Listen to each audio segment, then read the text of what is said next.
Greetings. I thought I'd change up the scenery today. Normally you see me in my weird little studio, but I'm out here on the land. This is Treaty 2 territory of the Anishinaabe people. And I'm going to tell you a story. It's an ancient story, but before I start, I just want to speak to something. I made a Facebook post 2 days ago that let the thunder roll. I called out hypocrisy of people in comfort who judge people who find themselves in very precarious circumstances because of their poverty and because people in comfort judge them, really. That's the bottom line. And I want to just first say that I know that energy is real and that feeding a frenzy does not help. But there's a very, very fine line between going deep, which is the wisdom, and spiritually bypassing. And after the presidential debate, the next day, that morning, I found out about the woman in Montreal, Joyce Echaquan, who died going on Facebook Live while nurses berated her and shamed her and used racial slurs against her while she was dying. And my whole body wouldn't stop shaking. And I did find my feet. I found my rootedness again. But I let the thunder roll through me. And I don't feel bad about making that post. So,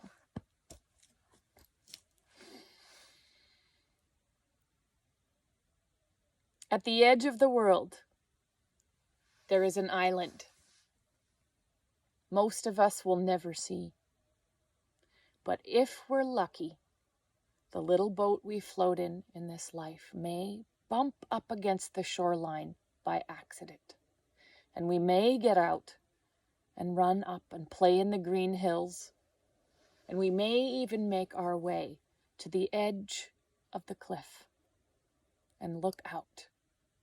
But most of us will never notice the notch in the wall of the cliff, which is a doorway into a cave.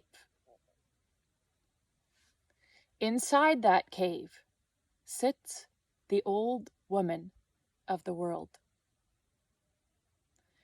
She's sitting there and she is weaving. She is weaver. She is maker. And in her mind's eye, she is weaving the most beautiful tapestry that the world has ever seen.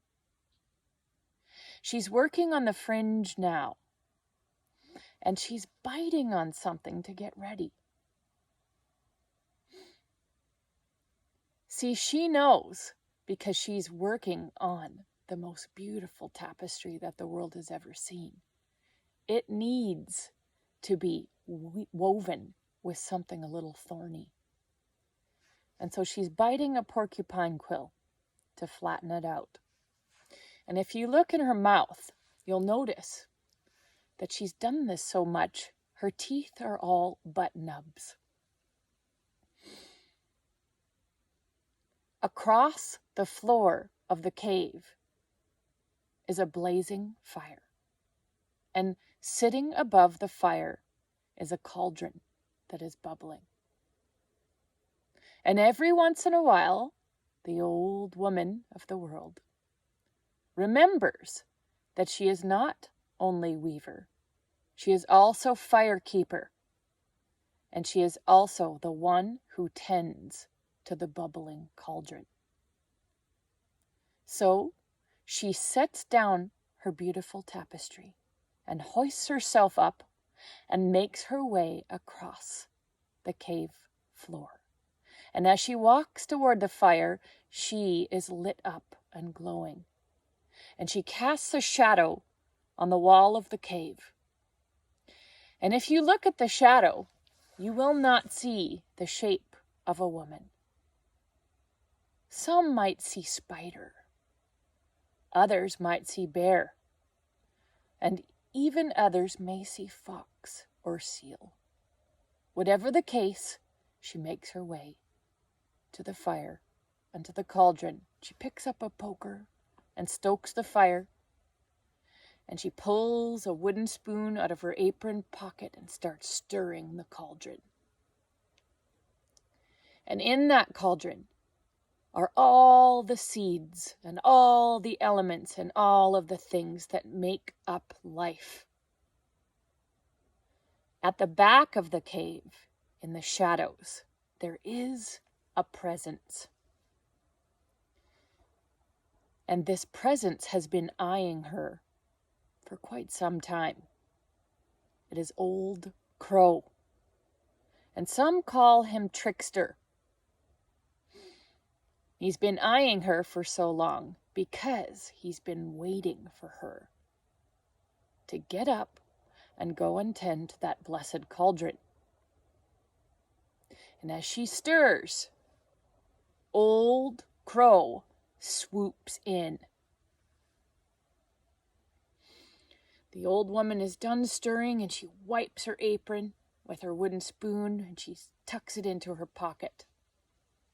She turns around and makes her way back to where she thinks her most beautiful tapestry is sitting. And instead she finds a chaotic mass of knots and threads. Old Crow has been up to some serious mischief. And deep in her gut, she feels the loss of the beauty. But not for long. She is weaver. She is maker. She is artist. And she lets her eye be caught by a particular thread. And she lets the beauty of that thread enter her eyes and go down into the very burning center of her heart. And she reaches for the thread. And she begins weaving the most beautiful tapestry that the world has ever seen.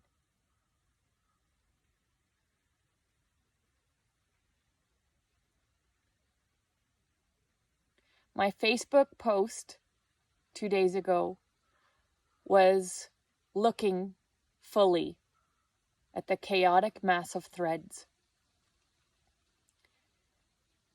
and allowing my body to shake with justice and rage was what allowed me to catch that other thread and do my piece.